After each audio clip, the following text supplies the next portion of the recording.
Hai, selamat datang di channel Guru Ibu.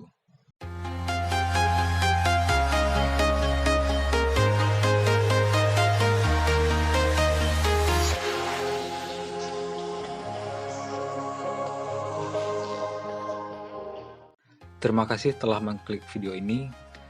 Jadi adik-adik sekalian, pada kali ini kita akan belajar tentang ide pokok dan kalimat utama.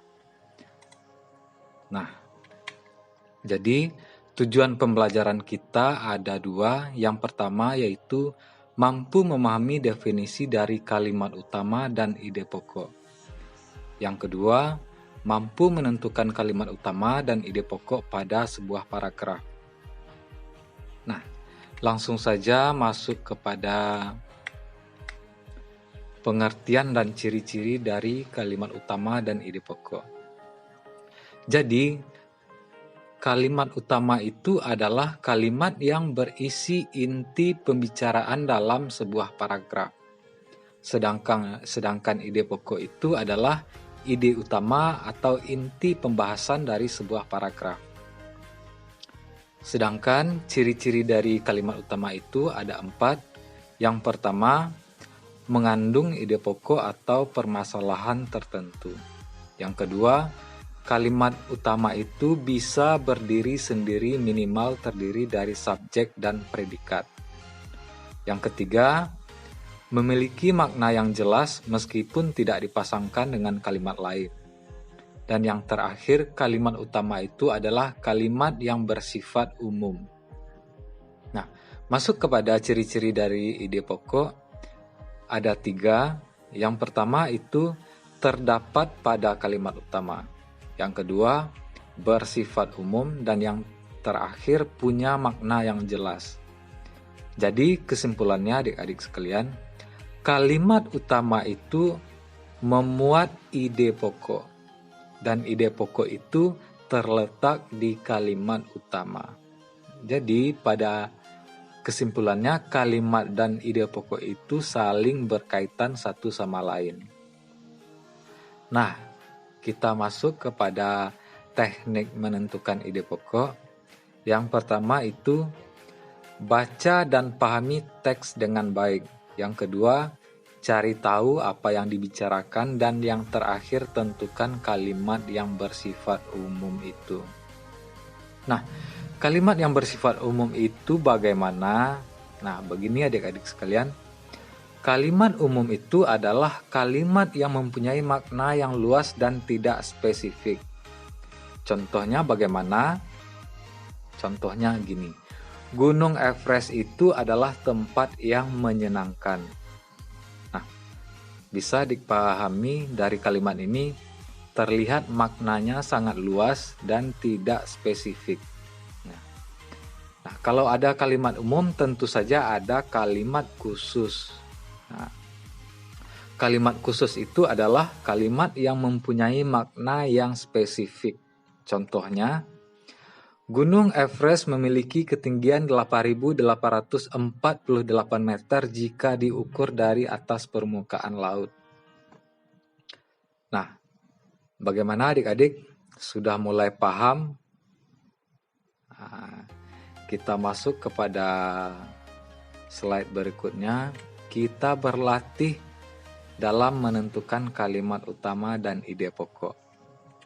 Nah, ini ada contoh paragrafnya. Saya bacakan. Penyalahgunaan narkoba bisa menyebabkan dampak negatif bagi yang menggunakan. Salah satu akibat yang ditimbulkan dari penyalahgunaan narkoba adalah adanya gangguan mental.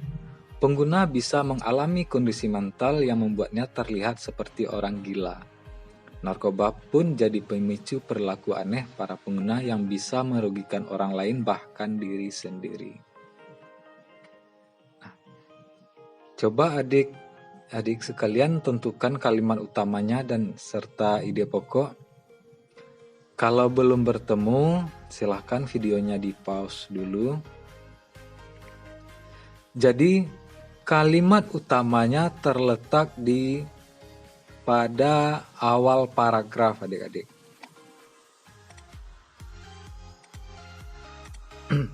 Yakni Penyalahgunaan narkoba bisa menyebabkan dampak negatif bagi yang menggunakan. Nah, ini kalimat utamanya. Kenapa bisa ini? Nah, karena pada kalimat selanjutnya dalam paragraf ini masih berisi tentang penjelasan dari kalimat yang pertama, adik-adik. Nah, penyalahgunaan narkoba bisa menyebabkan dampak negatif. Nah, pada kalimat selanjutnya masih dijelaskan lagi dampak negatif dari narkoba itu. Nah, dijelaskan dengan kalimat ini. Kalimat selanjutnya pun begitu, sampai seterusnya. Jadi, kalimat utamanya adalah penyalahgunaan narkoba bisa menyebabkan dampak negatif bagi yang menggunakan.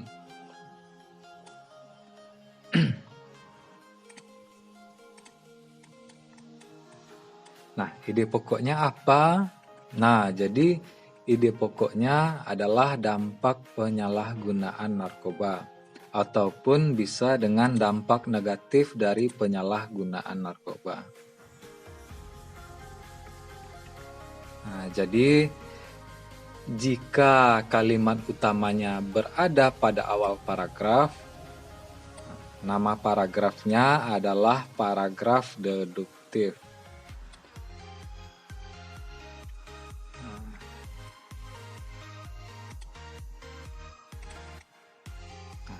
Dulu masuk kepada slide selanjutnya, adik-adik, masih tentang latihan dalam menentukan kalimat utama dan ide pokok. Ini ada paragraf lagi, saya bacakan. Kecelakaan akibat kelalaian kerja masih sering terjadi. Sepanjang tahun 2016, tercatat sudah 15 orang meninggal dikarenakan kecelakaan kerja, terutama di wilayah pabrik perkotaan. Korban meninggal tidak hanya berasal dari pekerja saja, tetapi beberapa warga sipil yang tinggal di lingkungan pabrik turut menjadi korban. Insiden kecelakaan tersebut banyak yang disebabkan konsleting aliran listrik karena pekerja yang lupa mematikan arus listrik saat meninggalkan pabrik. Nah, silahkan adik-adik tentukan kalimat utamanya. Kalau belum bertemu,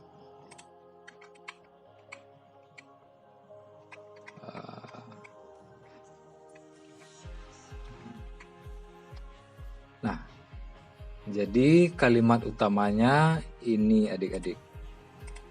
Kecelakaan akibat kelalaian kerja masih sering terjadi.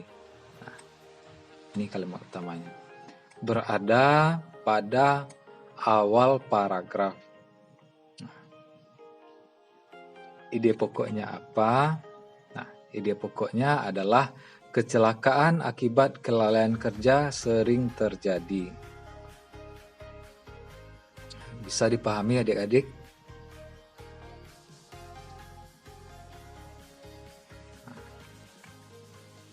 Atau ide pokok yang lain bisa juga masih sering terjadi kecelakaan akibat kelalaian kerja. Intinya sama adik-adik. Yang satu dengan yang dua boleh-boleh saja.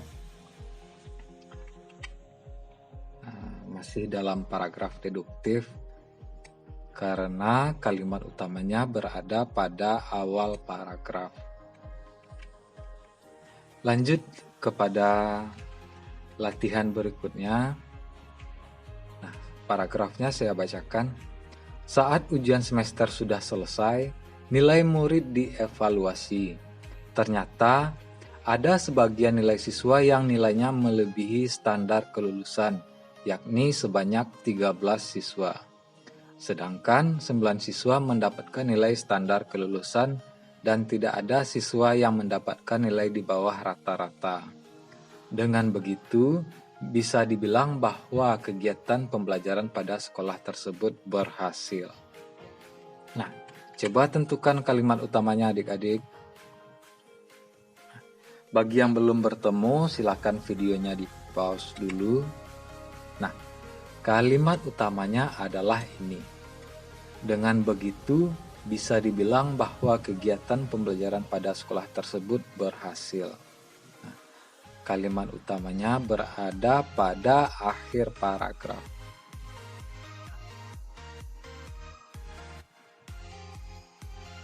Gimana adik-adik? Ide pokoknya sudah ketemu?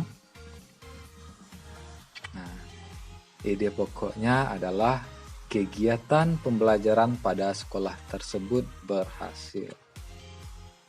Nah, gini adik-adik, jika kalimat utama dalam sebuah paragraf itu terletak di akhir paragraf, maka nama paragrafnya adalah paragraf induktif.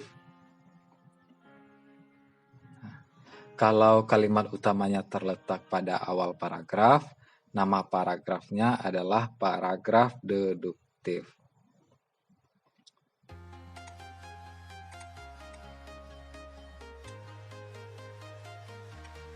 Nah, untuk sebagai penutup adik-adik, ini ada soal, silahkan adik-adik kerjakan.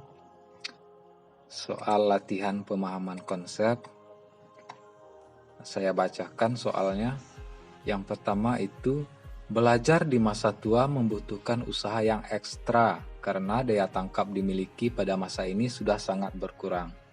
Bahkan motivasi yang dimiliki juga sudah melemah karena terlalu banyaknya pikiran yang mengganggu. Itulah mengapa dikatakan belajar di waktu tua seperti melukis di atas air. Nah, pertanyaannya adalah tentukan kalimat utama dari paragraf di atas. Yang kedua itu, oleh sebab itu saya sangat setuju dengan adanya kegiatan kerja bakti seminggu sekali. Karena jika lingkungan hidup bersih, maka kita juga akan sehat. Maka dari itu, kegiatan kerja bakti sangat penting di lingkungan sekolah. Tentukanlah ide pokok dari paragraf di atas. Silahkan adik-adik kerjakan soal ini, tulis jawabannya di kolom komentar. Dan sebagai kata penutup, saya ucapkan terima kasih kepada adik-adik yang telah menonton video ini sampai selesai. Semoga apa yang kita pelajari pada kesempatan kali ini, yaitu tentang kalimat utama dan ide pokok, bisa bermanfaat bagi saya tentunya sebagai guru dan bagi adik-adik sebagai bekal untuk nanti ujian UTBK SBMPTN. Terima kasih saya ucapkan, jaga kesehatan dan sampai jumpa di video selanjutnya.